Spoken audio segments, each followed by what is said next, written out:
Okay, so we're gonna get started. Before we go into what I'm gonna teach this week, I'm gonna do a quick review because I don't think most of you have been here the last few weeks, and what we're working on this week kind of builds on what we've been doing. So can I use you, Dan?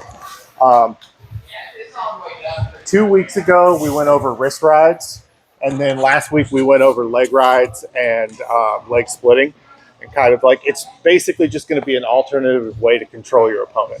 So just get on your side.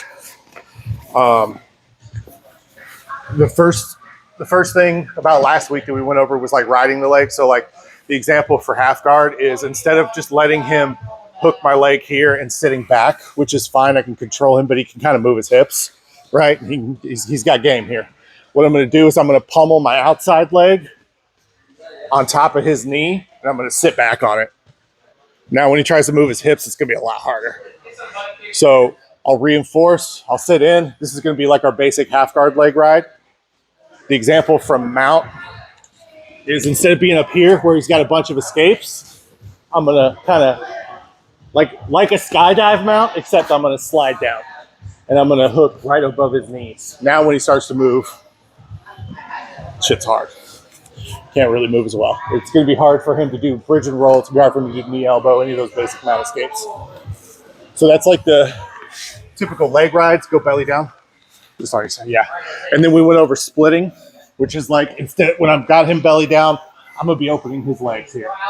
And this is going to manage his ability to kind of turn into me, move. It's going to set up arm triangles, belly down RNCs, stuff like that. So that's splitting and riding. And then the wrist ride is kind of what all this is setting us up to. Tilt to an elbow. We get here, say I beat this knee shield. I'm trying to hook this wrist in like a 5-0 kind of position, and I'm going to set my weight into him. When I get that wrist ride, it's going to be great control. We'll go over some of the subs from there again because the stuff we do this week will lead into it again, like the hammer lock and the RNC. But this week we're going to go over turking and shelving. So the idea between turking and shelving is going to be the same as like leg riding or leg splitting, which is basically what I'm trying to do is I'm trying to keep him from being able to put the bottom of his feet on the mat. If he can put the bottom of his feet on the mat, he can bridge, right? And that's where everything, if he bridges, he can hip escape. If he can hip escape, he can probably escape. If we can keep his legs isolated and his feet from being able to get on the ground, he's going to lose a lot of power. So the most common like leg shelf you're going to see, if you watch MMA, Khabib does this all the time, right? So like he'll get to where he's got his takedown and he's in this double leg position, and he'll just step over and scoop up and figure four his legs, and he'll sit here, right? He doesn't come all the way up. He's sitting right here. So it's like if I'm over his knees, he's got to sit up, right? So when he sits up, that leads me into my ability to turn him and get that wrist ride that I'm looking for. And now this is where you'll see Khabib climb up. He gets his hook here, he gets those arm triangles, he'll get his RNCs, like. And his ability to move is super, like there's just not much to it, right? So shelving the legs can be done in a lot of ways. That's like the way a lot of you probably have seen if you've watched MMA. Another way would be like if we're in side control, I'll just pick his legs up and I'll step under him, right? And I'll just connect my arm underneath my hamstring and I'll hook. Now when he tries to put his feet on the ground and move, same thing. I just follow him. I keep a cross face.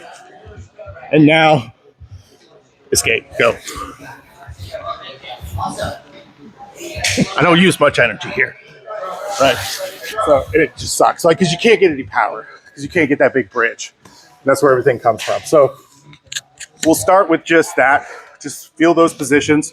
Get that step over, figure four your legs, let him move around, let him frame on you. The big thing here about this, like, this step over shelf is like, once you're sitting back, for him to generate any kind of motion, he's got to sit up because he's got to push on me, right? If he tries to push on me like a typical, like if I'm in mount, he's going to frame on my hips, right? Boom, now he's up and he's moving. He's in. If I'm down here, he can't really reach my hips. And then he's got to sit up. And if he sits up, boom, that's what we want. We get our underhooks, we can walk him up. And then we can get in on any one of our subs we want to get from there. So we'll just start with that. That's shelving. We'll go into turking next. And then if we got time, we'll do like a quick review of the upper body controls we went over and kind of how they mix in. So we'll start there. 1, 2.